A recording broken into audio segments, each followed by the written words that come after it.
Okay, so I just finished recording an explanation of kind of what I've been working on here today. I know it's April Fool's, so most people are probably going to take these videos as jokes, but the reality of them, they are real. I just built a processor-based system that is designed to write code for me, so I don't have to do it. And that aside, watch the last video for the explanation on how that kind of all works together. This video, we're going to be kind of working on it, polishing up the system, and I'm going to show how to build templates as I'm going to go ahead and build a fluid template and an energy template, hopefully in this video. For starters, there's a few issues left to fix. If I actually look at, well, I don't have the file up, but the video showed one of the issues is that we're missing this right here, and then if we don't have interfaces, it is still putting the implements here. So that is the two issues we're going to have to fix. So let me go ahead, and the first one is easy to fix. That is the missing parentheses and semicolon at the end of the constructor here. So this is the constructor, and I believe we are just missing this right here. Now the unfortunate issue is because I'm doing this all by hand, issues like this will pop up.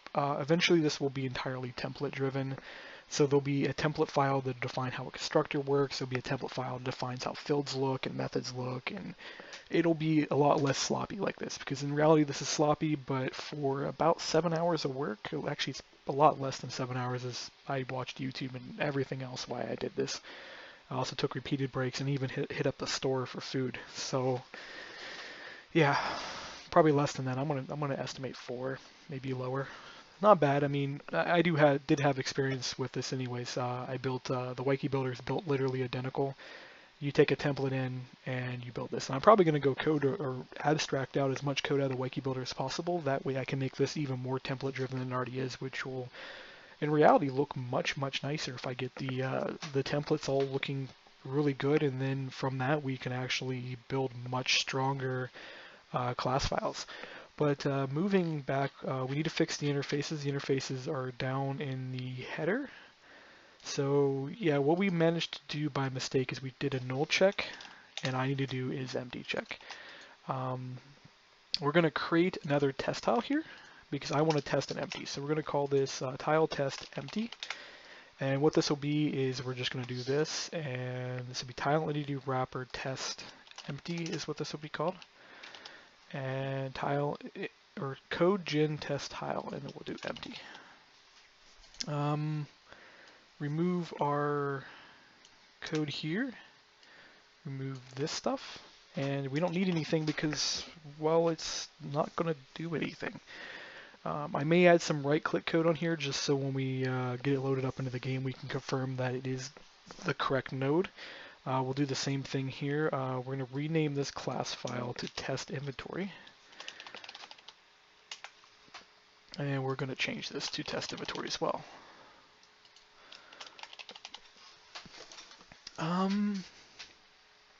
Yeah, that'll work. We do need to clean up our output folder, so we're going to do that real quick by just having it delete the generating folder and then rebuild it. The generating folder is found in here somewhere. So output folder. Oh yeah, this is wrong anyway. So this is to make just a quick check to make sure that if somebody defined our output folder as a text file or something, we don't fuck the text file up.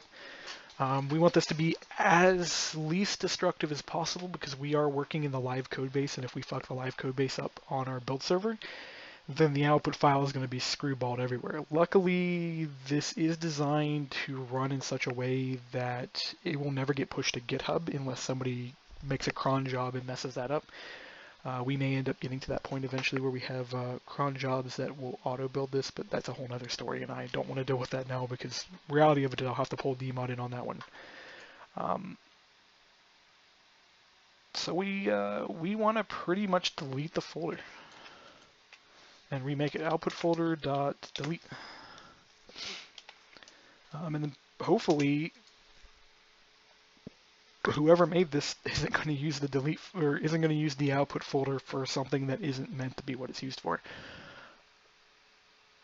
At least hopefully somebody doesn't do that because that'll be pretty destructive. And yeah. So we're going to run this. If we run this, it should fix both of our issues, and we should see really well generated files. So if we look down into code, or look in the run here, we can identify that it did load both of our templates. So we've got our inventory template and our empty template. It did load both of our test files, and it did generate both of them by the looks of it. Yeah, I wrote both files to disk here. That dot shouldn't be there. Actually, no, that's fine.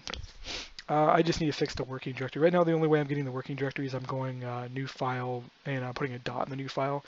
That's a hacky way to get the current folder you're working in. There is supposedly a better way to do it, but I have to look that up again because I do not recall what it is.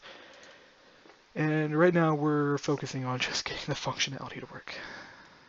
Which, by the way, I don't know if anybody's seen this tweet I made a while ago. I know I've definitely not shown it on YouTube, but I plan to make a video about this here later. Of explaining the coding process. At least this is the coding process that I work by. Yeah, I've tweeted a lot here the last few hours, and here it is. So this is kind of how I program. I don't follow this perfectly, but this is kind of how programming should be done. When you make a program, you should first start with your solution. You should design it, at least think it through enough where you can start working with functionality. Then you make your functionality, then you focus on making the code highly readable and easy to understand. You make it reusable, so not only can you use it well inside your current solution, but then you can reuse it in your future solutions. And then you focus on performance. Performance is always last. And the reason for this order is that performant code is useless if it's not usable. Usable code is useless if you can't read it. Readable code is useless if it doesn't function, and functional code is useless if it doesn't match the solution. It basically is an order of operation type of thing. Now, this is an iterative based approach, so as soon as you hit performance, you can go back to solution, you can go back through it. At any stage, you can go back to the previous stage, you can skip a stage, you can do whatever. So if you are writing functional code and you want to just go ahead and make it readable, you don't have to wait until after it's functional to make it readable. You can make it readable while working, you can make it usable while writing the code, and you can make it performant while writing the code. Though performance should be focused last, because early optimization can make your code not functional.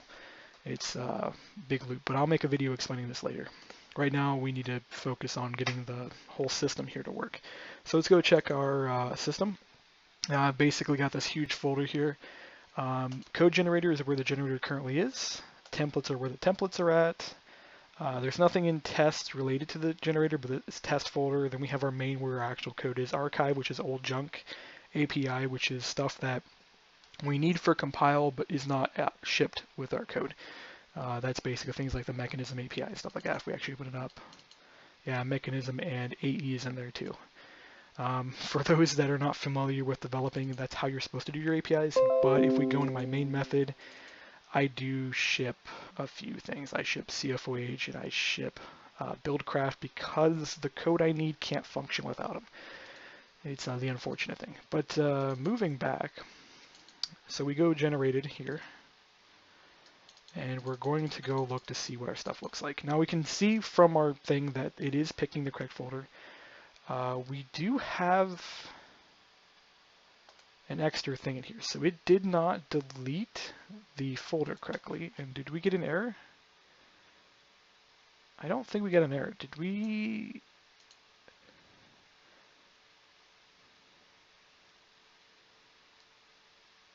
Okay, we're going to run this again, and I want to make sure this deletes. It's not deleting, and it's not producing an error, which is telling me that either the delete is not running, or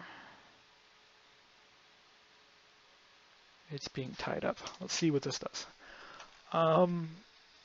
It's not throwing a security exception, so we want to really quickly go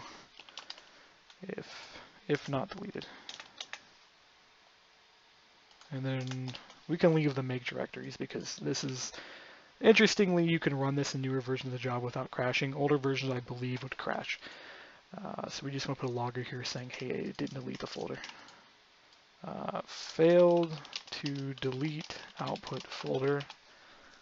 And then we'll run that again real quick just to see what it's doing. And we should get an error at the top saying it failed to delete. Yeah, failed to delete output folder. I wonder why it's failing to delete. So it's source generated Java. It could be failing to delete because we're actually in it. So we're going to run it again and see what happens. It failed to delete it at that time again.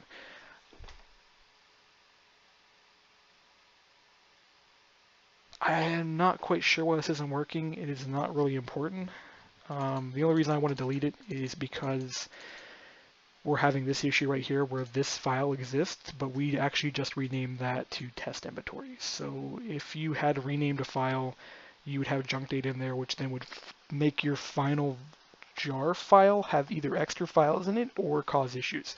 Probably wouldn't cause any issues, but whatever. We're gonna move on. So looking at this code looks good. Not seeing any major issues with it. We do need to make sure imports are all there. That's going to be the biggest issue, is that if it grabbed all the imports we need for things, it does look like everything is there. So that does look good. Extends look good, implements look good. It has both brackets. Yep. All the methods look good, which is, we shouldn't have any issue with methods because it's direct copy and paste. This all looks good. Is this imported though? That is the big issue here. So it is output in the same directory, so this should in theory work properly. Because as long as you're in the same directory with each other, you don't have to import. So we're going to rely on that at the moment to fix it. If that doesn't work properly, then we're going to add an import statement up here. If we close this real quick, so no, I don't want to save. And we're going to open empty. Empty looks good. We don't have the implements thing at the end. That's fixed. We do have imports in here, so we have tile wrapped template. We are not actually using that. We'll have to remove that. We are not using iTile node. It's interesting that it's being imported. We do need tile and do wrapper. Why is tile node? Actually, I can probably go here, and it's probably just a simple fact that it's in the template and it has not been removed from the template. It is in here because it's in the constructor. So what we need to do is we need to write our injection system to ignore these two.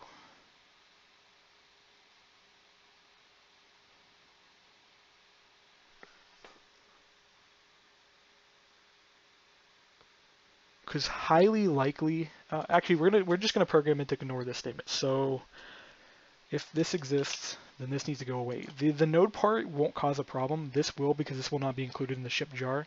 iTile node will be included in the ship jar. So if it's in there, it's not going to be a big deal. It's just an extra import. I believe the compilation system will remove this for us.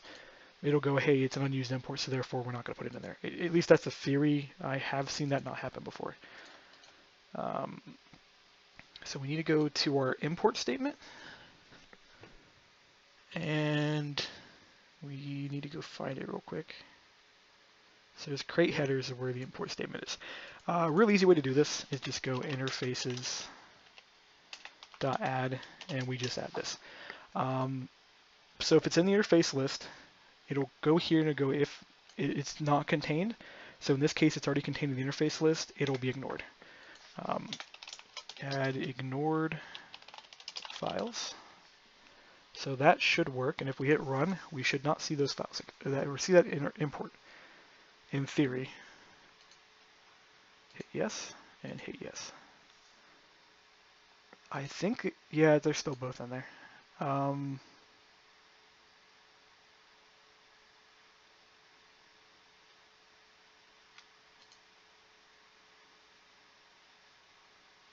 It's probably a trim issue. So we're going to confirm that real quick. We're going to hit run debug.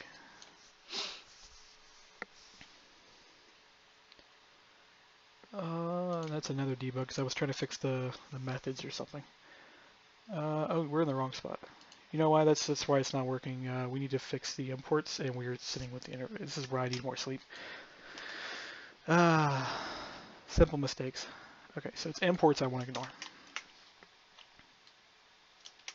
And we'll hit run because this will probably work. The reason it didn't work is I put it in the wrong spot. Derp-a-derp.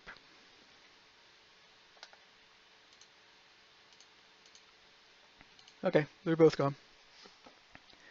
So that's something that needs to be removed every time because that's an annotation that is not going to be added because it's not going to be shipped. The entire code processing system is most likely going to be compiled, then included with our standard build script project. We have a couple other things that are included with our standard build scripts. For the build script system, we'll literally go, okay, parse everything, look for this system, output. This parser is going to, or this processing system is also going to end up generating block classes for us. It's going to end up generating probably entities as well, but that'll be a later thing.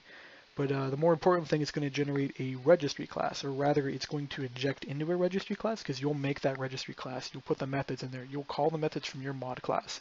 So you'll call pre-init, init, post-init, all that stuff you need to call. And then that will end up being injected with all of your block registry calls, all of your item registry calls, and all of your tile registry calls. Which, speaking of which, this system will eventually end up doing items as well. The core difference between how the items and the tiles are going to be handled is the tiles are going to be handled with a node system. This is being done not just because I want a separate layer of abstraction. The nodes will eventually be handled in a very special way where you can stick them in things like minecarts. So if I make this really complicated machine that, say, does quantum particles or whatever, and it's a single block in size with a node class, you can then make a cart, which then renders the tile, then functions properly, does everything it's supposed to do from a cart without having to add extra code. It's all handled because you have that node class, and all the entity has to do is be an instance of tile wrapper, which then there'll be a whole separate template system for it because you'll have to implement codes separately for entities because entities are not the same as tiles. Most of the code will mirror over, so we might do a double layer processing system where we have a first processor that creates some templates and then a second processor that then takes those created templates and then applies them. But that is definitely something we're going to do later. But now that this is all working and we have fixed that, I still kind of do want to remove this, but the problem with this is I need to check to see if the fields or methods contains this. And yeah, we're going to do that.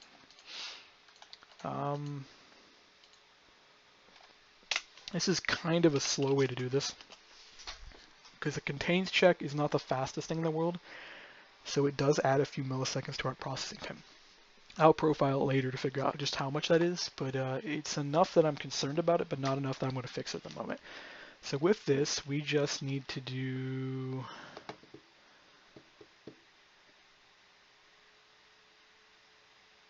Oh, there's no easy way to do this.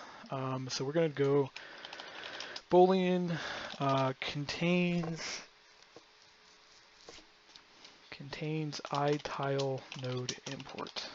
There's no easy way to do this because, yeah, there's no way to say that I need to ignore something but at the same time not ignore it. So you have to loop through your processors before you go loop through them again, because right down here, add imports, check if we can ignore imports.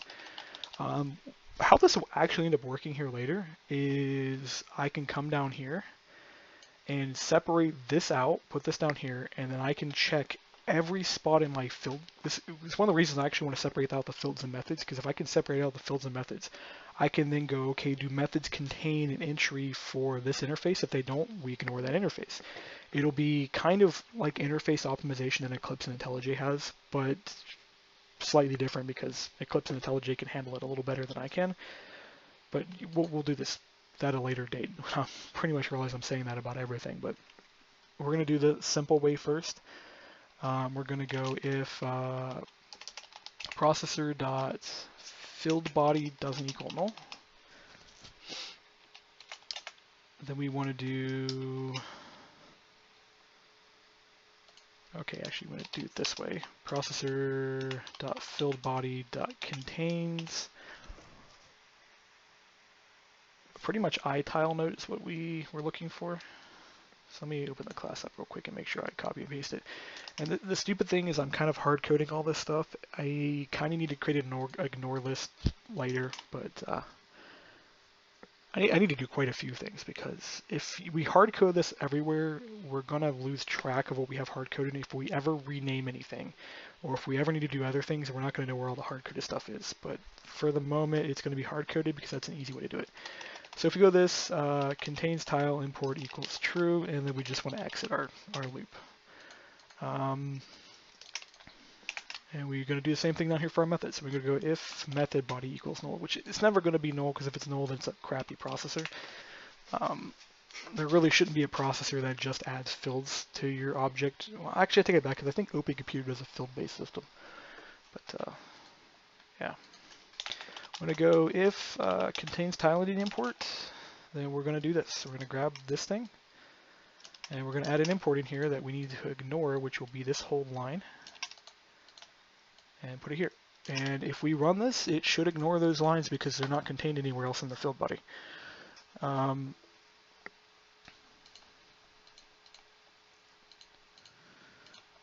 Cool. That optimizes that down. The next thing to do is we kind of need to check to see if this stuff compiles, and then as soon as it compiles, we can move on to making some templates. So I'm going to go ahead and close all these, and I'm going to add this to my project structure. Trying to think of how to do this. Yeah, we'll just do project structure, and then we'll make a new modular. So I was thinking, do I want to include this in the base system? And the answer is actually no. So we want to go source, and then we want to go generated.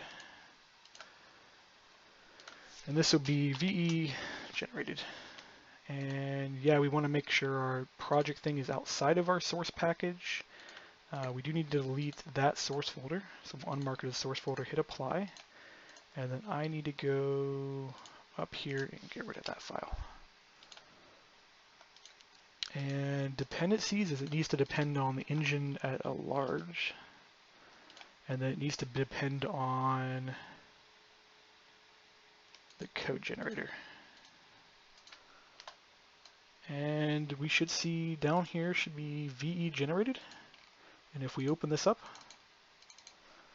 oh wow, look at that. They both compile without errors. That is cool. There's a few other things I need to do. I do need to put documentation up here. There's more comments that need to be added in various places. And I kind of need to clean up the template, but that's stuff I can do off camera. So now we need to make more templates. And with that, more test objects. So we're going to copy our base template here. So this is going to be tile, we'll just call it tile and energy. We do need to make sure that this name does match our annotation. So there is an annotation somewhere here, and I believe it's actually in the core itself. So this will be under logic, and there's annotation. So it's energy wrapped is what it is, and this name needs to be precise because this is how we match the keys. There is no easy way to do this at the moment. I did try to do energy wrap or when I made the external inventory, I tried to do external inventory wrap.class.getName. One, that would have gave me the wrong result, which I found out later, but two, it won't take it because it's not a final variable. Annotations are really picky about being finalized, but yeah, this should work. We don't need any fields. We can get rid of our comment here. We do need to make sure the methods are in here. And how this works is it needs to implement energy buffer provider. The whole system for energy system in Volt's engine is pretty much built off this class. It's stupidly simple. Like, I think I have the easiest energy system now, which was unintentional, but after all, I want to make everything work off the node system. So the only thing you need to access to put energy into a tile is to access its buffer and then give the buffer energy. In this case, we just want to go get tile node instance of energy buffer provider, and then you want to return get tile node dot get energy buffer site. Done. That's energy template right there. I can add more to this.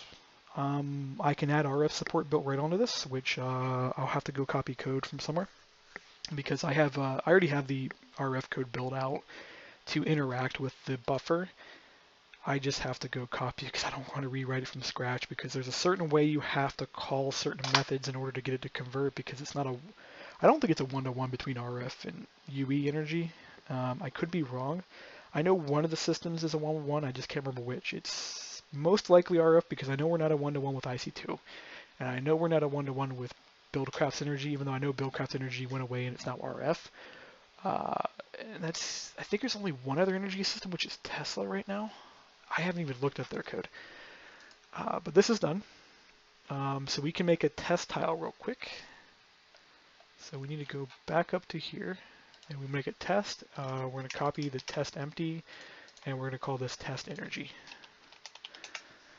And we want to do at tile or at energy wrapped. I don't think I have to pass anything in energy wrapped. Yeah, I don't need. There's no data for energy wrapped. I do have to do this or it won't parse with the parser right now. I will write better parsing code, so that's not required, but right now it's required. And then of course we need to implement iEnergy buffer provider, or we don't really have anything functional. There's probably something else I can do with this too. Like there's quite a few things I can probably do. One of the things I might be able to implement is you don't have to implement iEnergy buffer. It'll just access an object directly here. That is an option, but I want to use interfaces as much as possible because one, it makes the code smoother. Two, if somebody decides they want to remove energy support and they forgot about this, the code will function properly and won't crash. I do need an energy buffer, so energy buffer, and we just return buffer here. And of course, this will just be protected.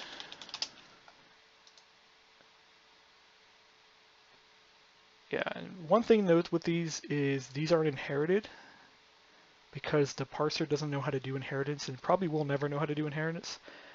So these need to be on your actual lowest sub-object possible, which means this technically needs to be this because these are not extendable. If you want to make a prefab and don't put these on it. Let me make sure I do this with all this. I actually may make that required just to kind of drive it home that these are final class objects. I'm trying to think of what else. I don't think I need to really do anything else with that. And we just want to go buffer equals null, and we just need to make a new buffer. So buffer equals new energy buffer. And then we just go like 1,000 or something. And of course, one thing to note between mine and RF system, because I actually find this really important, I don't have a min-max system on here. RF system enforces a min-max system, which is annoying as hell. It is one of the most annoying things I've ever run into because it prevents me from creating EMPs that completely drain RF tiles. I have actually bitched at King Lemming about that, and he called me a noob for it. Long story on that one. This is done, and if we run our code generator, which by the way, is that video uploaded? Awesome, that video is uploaded. It's the other video I just made while I was talking about explaining kind of what I did. I'm going to make a better video to explain how the whole system works, but I have to script that one because this video and the last video I made, if you cannot tell, are unscripted and I sound more like I'm rambling than I am trying to properly explain this stuff. If we reload this, these are both the same. These have not changed. We are missing a tile. What did I forget to do?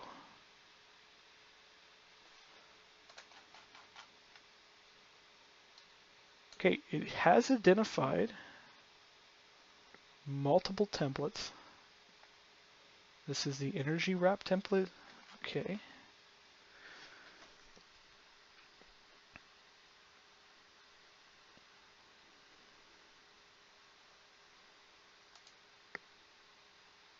Oh, okay. I derped and named two files the same. So I need to make a system to recognize that this is a problem and to kind of pretty much bitch at the user and go, hey, you have created two files that have the same exact name. Same for the ID, that needs to be done. Although Forge will bitch at you for the ID, so I don't technically have to do that, but I'm going to do it anyways because if you get everything compiled and then you break on runtime, especially for somebody like me who has a 5-minute compile time or 5-minute load time for my full dev workspace, it's not something you kind of want to do. This should run, and there we go, pops out an energy tile. Of course, these two reloaded even though nothing changed in them. Yeah, there we go. That's pretty much created my wrapper.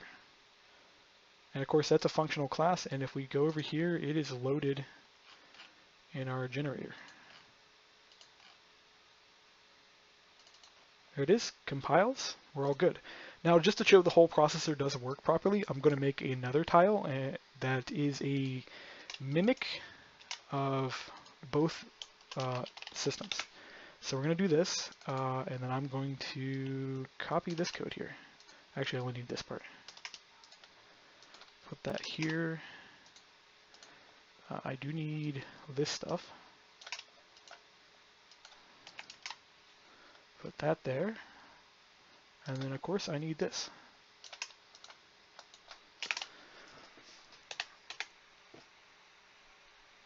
One thing to note, I have not fixed yet, is technically the template for inventory. If I go pop it open, this needs to be replaced with this part. Actually, more precisely this. I'm not sure how to handle that procedurally. I may just have to make a processor that just understands to parse the system and replace this with, etc. Actually, you know what? I can't actually do that anyways because of the fact. No, I can get away with that. There's no way to guarantee that get inventory call on this actually is the correct type because you can't cast with it. So you can't do this. So this is actually not allowed in Java because generics are not saved. So anytime you create code, it kind of has to be the default type, which means I'm just going to do away with this whole system here because it's not used. I don't foresee myself actually implementing it in the future. So we're going to get rid of it. That means I need to go over here and get rid of that too. Cool. So that should function. I need to rename this stuff here real quick. And then if we hit run, generate code, we should have a fourth class file now. And it should combine both systems.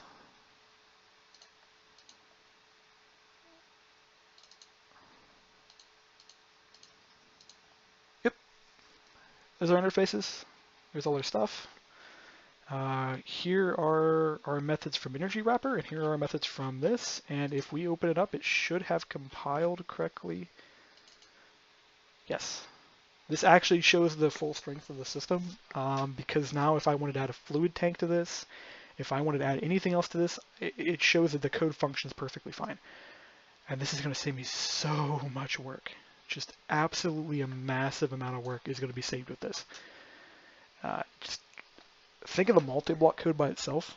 I know most of you who are probably watching this won't even know what the multi-block code looks like, but I designed my multi-block system to create a unique tile type per different type of multi-block, limiting to 16, of course, because there's only 16 metadata values per block, although I can technically just make another block and add another 16, and then so on and so on. But let me go open it up real quick because that's code we're going to implement here. I don't know, maybe in this video, but I'm going to show it in another video, or sometime I'll show off the code and I'll find it. So that should be under framework now because I'm trying to migrate all my files. But if I open up types, I ended up resorting to Scala code to do this. There is an inventory-based tile. There is an inventory energy based tile, so this combines inventory and energy. There is our tank, which is our fluid tank tile, tank and energy. And if I open up the enum, it's easier to explain with this. So here is all of our types. We have 9 types right now to allow a different amount of cross compatibility between what is needed and what is not needed. Different mods use different things. Most of the mods right now use the base tile. The base tile has got nothing on it. There's like legitimately just nothing code-wise on there, which is good because that's kind of how I want it to look like. So here's the multi-block code. The literally only thing it does is it stores a connection map to tell me what tiles I'm connected to. It figures out what multi-block structure it is part of, and it passes in basic method calls back to the host. That is literally the only thing multi-block does.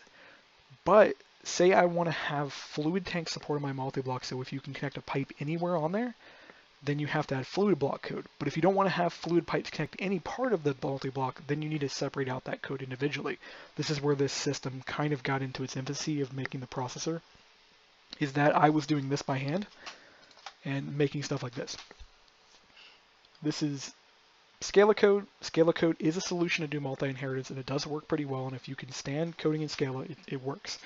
I don't like coding in Scala, which is the reason I made the processor in the first place. If I fell in love with Scala, I would be doing what CalClavia does, or CalClavia did, and writing entire mods in Scala, because believe it or not, you can write mods faster in Scala than you can write them in Java, but there are issues. Scala has trouble compiling sometimes, and it does not like to play well with Java.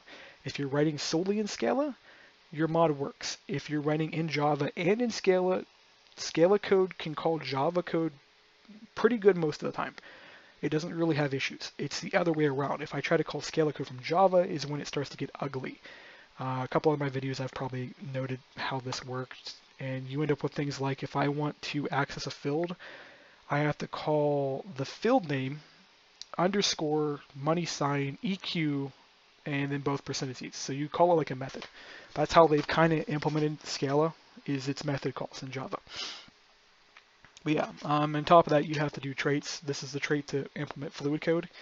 You can actually apply this to anything, and you'll get a fluid tank support on anything in Scala. Really useful, works. It's the reason why Scala kind of does well, but Scala's got issues like if I want to implement multiple things, I have to call with the thing I want to implement, with again, then the thing I want to implement, with again, and the thing I want to implement. In Java, you go implements, and then it's just a separated list of entries. It works out better, little cleaner implementation. That's one of the only major issues with its header. There is no real system for public, protected, and everything. By default, everything is public. If you want to override something, you have to note it's override. If you're overriding a Java method, it doesn't work all the time, etc., etc. I could go on and on with the issues I've had with Scala. But this processor system would fix the multi-blocks. It would essentially get rid of the need for Scala, clean up this code so nicely. I could have an infinite number of tiles, essentially, for multi-block. I don't think I'll hit an infinite number, but it would be by far easier to create different variations, and it would make multi-block structures function better. Like if I wanted to add open computer support, I can create a provider that does open computer, which then would wrap her into an interface type system, because I would have to figure out some way of communicating with open computers without implementing open computers code directly on my tiles, which there would be another video altogether to do that. But this is kind of something where this system is going to implement really well. But moving back, let's do a fluid template. We're going to call it a day. So we're going to make a tile fluid tank, and this is going to extend tile node, and so implement. I don't want to implement iFluid tank. I should have an iFluid tank provider. Here it is.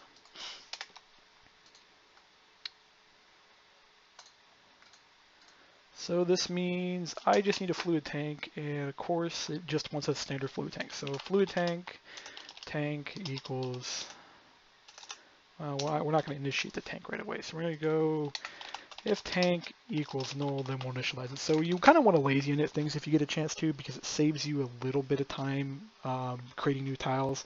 And then you're not wasting memory on tiles that do not need memory. It's not much, but it does help. So if we want to create a fluid tank, I don't remember how to create a fluid tank.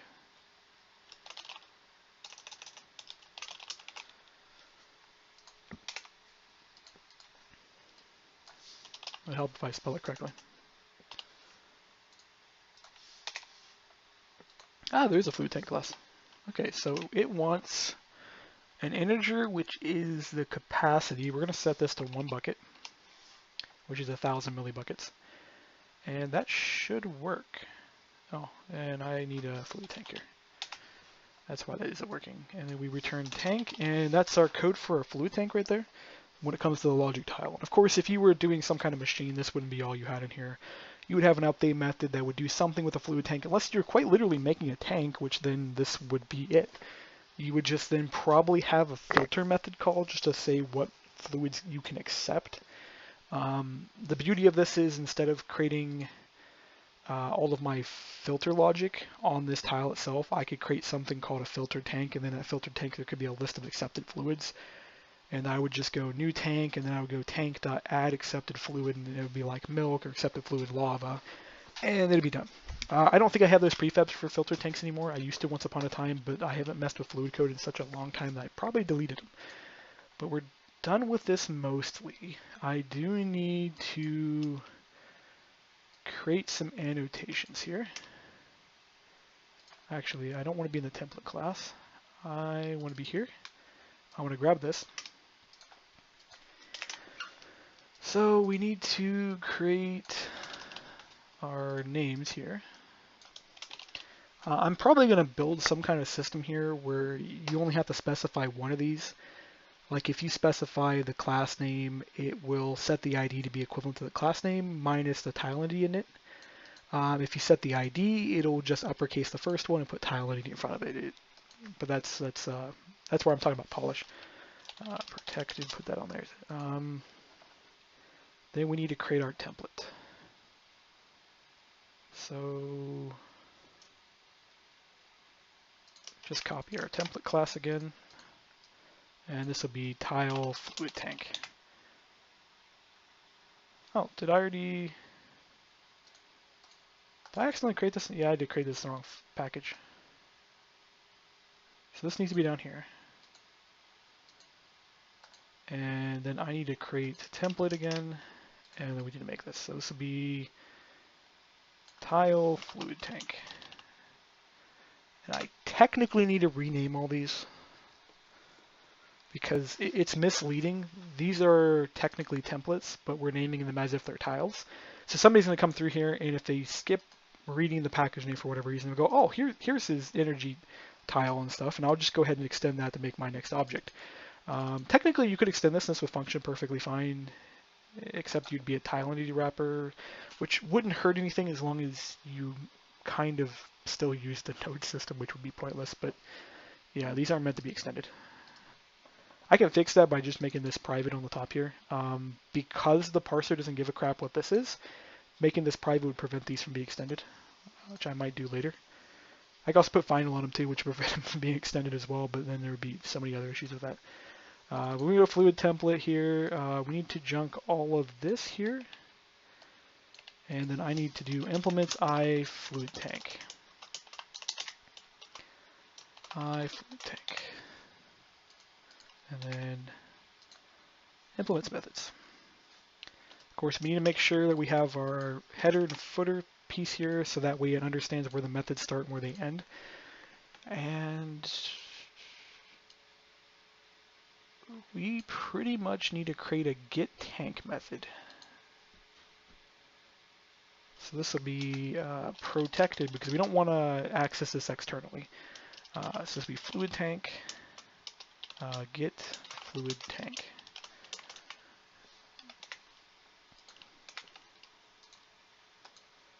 And then we want to return null by default.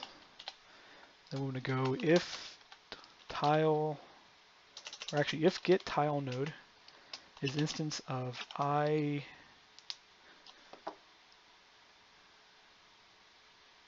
brain's like slugged on me there for a second. So this would be iTank provider is what this is. And we just want to call return get tile node get tank. Is it really get tank for fluid is what that is? Was I not paying attention? Oh wow. There's a pretty much a filter system.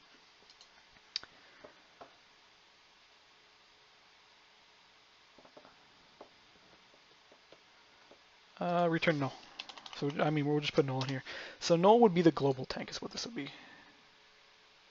Of course we want to call iFluid tank because we don't know what that tank could be.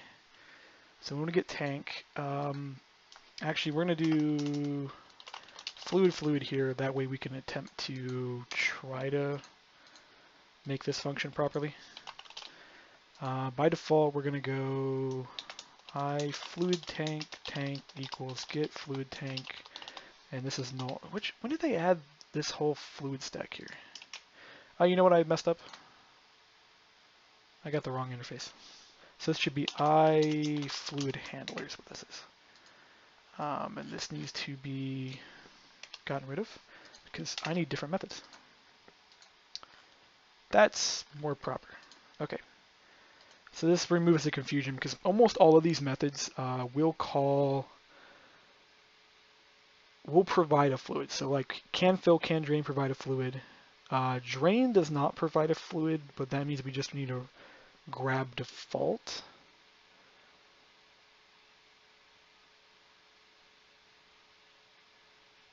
There's quite a bit of problem trying to get this system to work properly.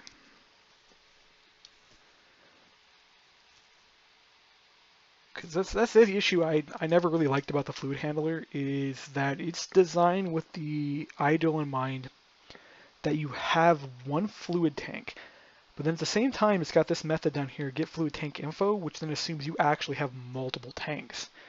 But then you get things like drain, which then assume there's only one tank. Actually, there's a drain method which assumes there's one, and there's one that does. This works somehow. That's all we need to know. So we need to get the tank on each one of these. Fluid tank equals get fluid tank fluid. If tank doesn't equal null, then we pretty much just return tank dot can fill. Shoot.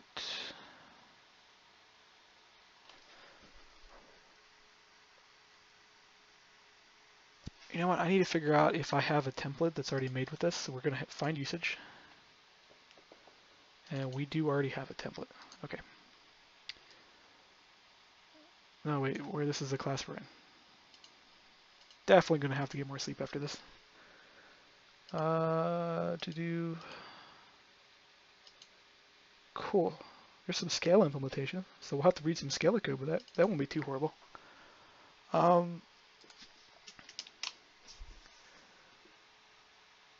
Okay, so yeah, here we go.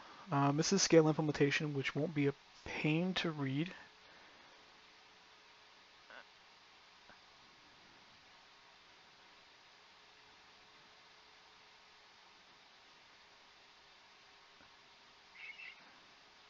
So this goes can fill, can drain, just returns if the tank doesn't equal null. And get tank FO.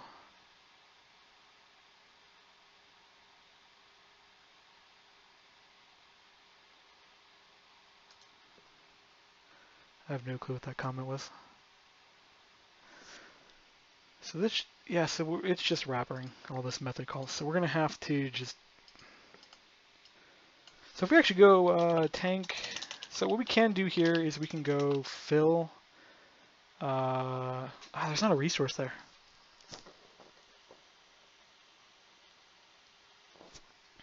So we're just going to return tank doesn't equal null down here because there's not a lot we can do. So we're just going to have to assume if we call get tank that if it doesn't match a fluid that they can filter, they're going to return null. Yeah. That means I need to actually rewrite my fluid provider to be more intelligent. You know, we can do that real quick. This class is even documented. I wrote this class like 2 years ago. I guess I've never used it.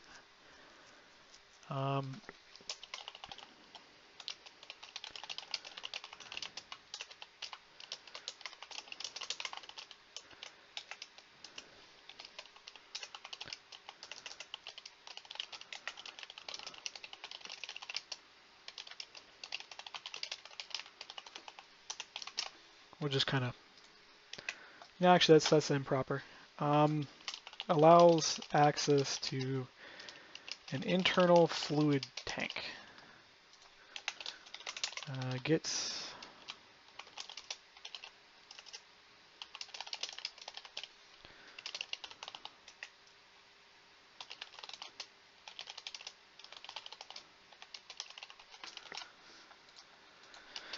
fluid to match, can be null. It's a good idea when you write documentation that you note if the method interface can be null or not, because if it should never be null, you say not null. If you say optional, that means it could be null. If you say not can be null, then expect it to be null. Returns tank or null if can't accept fluid of type.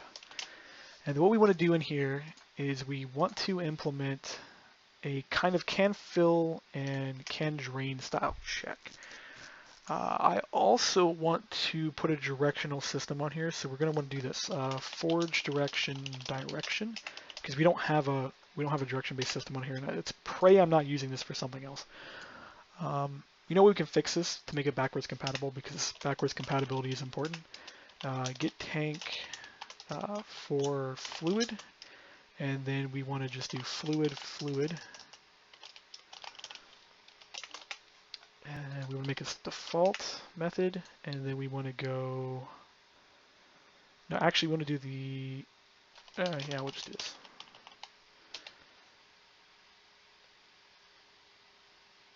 Nah, we actually need to do it the other way around. It's a little confusing on how to do this sometimes because the order by which you call methods actually does matter, because somebody's going to read this and they're going to assume that get fluid direction will always pass into get fluid tank. But technically the opposite should be true, because it should always go from least number of arguments to maximum number of arguments, but it's confusing. That's all you need to know. But we need to do this, so we need to put a can fill in here, and these need to be defaults. And I'll get rid of the add overrides in a second.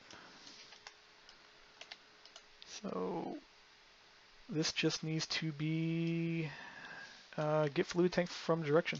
Doesn't equal null. So this will allow the system to override. Yeah, that's pretty much what it'll do. It'll allow overriding. So that way, if I want to control the can drain, can fill to say like you can only fill me, but you can't drain me, then I can override this and return false. Because the get tank method here doesn't allow me to tell if I can fill or not. So you got these here. And we just want to do this real quick. Same interface or same documentation. And then we just want to add a parameter down here. Always important to document your stuff. Side of tile being accessed. Access to an internal fluid tank. Assume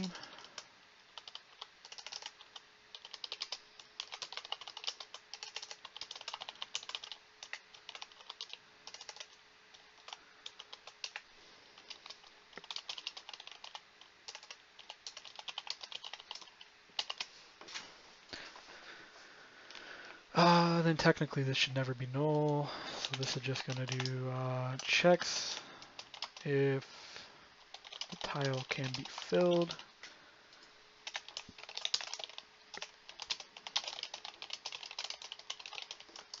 And I'll fill in this documentation later for this because I don't want to waste too much time messing with this. But that one that should have done backwards compatibility, and we can do this. And then we can actually provide a direction for this too now. So we can go from, And we can go from, I did not mean to type in fluid, but IntelliJ thinks I did. So we're going to do this, and that means we need to come up here and do forge direction, and we would call this from to keep consistent, and then we'll pass it here, and that's good. So we're going to go does not equal null, and then we want to go fluid tank dot can fill. Or actually, we want to call our iTank provider. Ah, shoot. So rather than doing it this way, it actually needs to be done this way. So this needs to return false by default. Do this, and then I need to do can fill, then from, and then with fluid. And we copy this, and we'll bring this down here. And then I kind of need to update my prefabs in other places, but I definitely will do that later. Because right now, fluid code is probably some of the last code I actually use. Most #1 code used is just the prefab tiles in general. Very few things have power, even less have fluid. Very few things process materials, like even the recipe system is underused. We're going to do this whole thing. So we assume can fill and can drain is going to be called between these, so we don't need to double check. So what we need to go do now is, you know what, I'm just going to, actually I need this method system. So we need to do fluid tank equals get fluid tank from, and then resource dot get fluid, and I do need to check to see if resource is null, because I know there's some asshole devs that will pass in intentionally just to see if they can crash your code.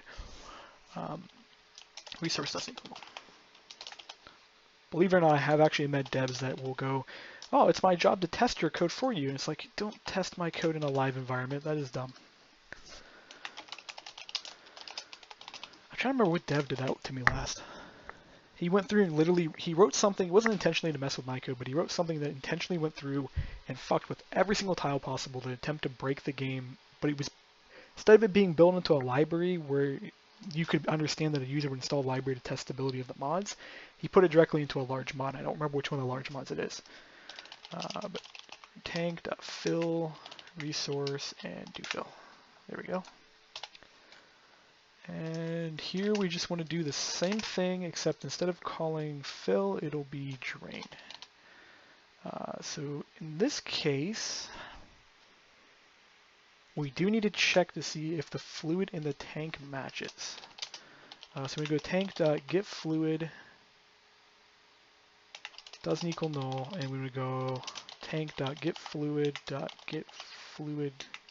matches resource.getFluid. That should work. That should also do our null check as well, because, well, if they're both null, it'll fuck up, but whatever. And that should fix itself, and then all we have to do is come down here for the very last one, and we got to remove our checks for resource because we don't have a resource. And we want to put null here, so this is going to return our default tank. We don't need to check to see if fluids match, but we do need to check to see if we do have a fluid. And then right now we're going to just put it max drain. So that should work, and that wrappers everything, and that finishes that template up. We just got to create an annotation for our fluid template,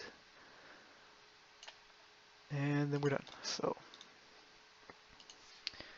so this will be fluid or tank provider wrapped, and this needs to be an add interface. Yeah, that'll work. And we just need to copy the name, put the name here. Cool. And then fluid tank needs to have the annotation. Import it real quick, and we can build and check to see if it works. And we put it in the wrong spot because I'm brain dead again and didn't realize yeah.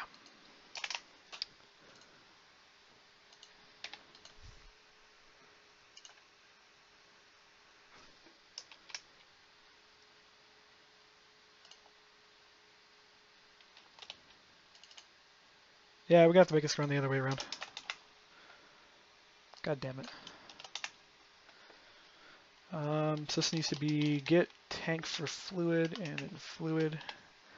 And then this needs to be, we're just going to return null on here to prevent an infinite loop, but we're going to leave it default as well because technically this should be deprecated, but I'm not going to deprecate it because I don't really care how people use this.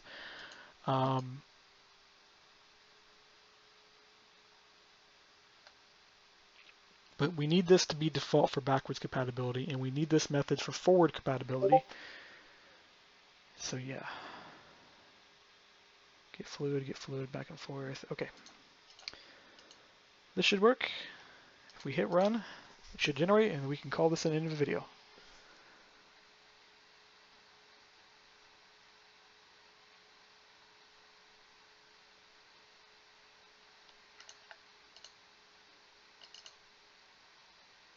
Of course, every class is going to reload. Let me close these all. Okay, this looks good. We got all of our tank code in there. That's good. Close that. Close this. We just need to verify it compiles, and we're done. So open up. Awesome. And then if I wanted to, I can go over to our energy inventory, and I call it energy inventory tank, and we add all three. But I'm not going to do that, so I'm going to call it in a video. I'll make more of these later, explaining how the system works more in detail. Some better tutorials as I go. I don't know when those are going to happen because this whole code is being written in the first place to kind of start the migration to the 1.8 update that I want to get done by the end of the month. So that's the main focus, etc., etc.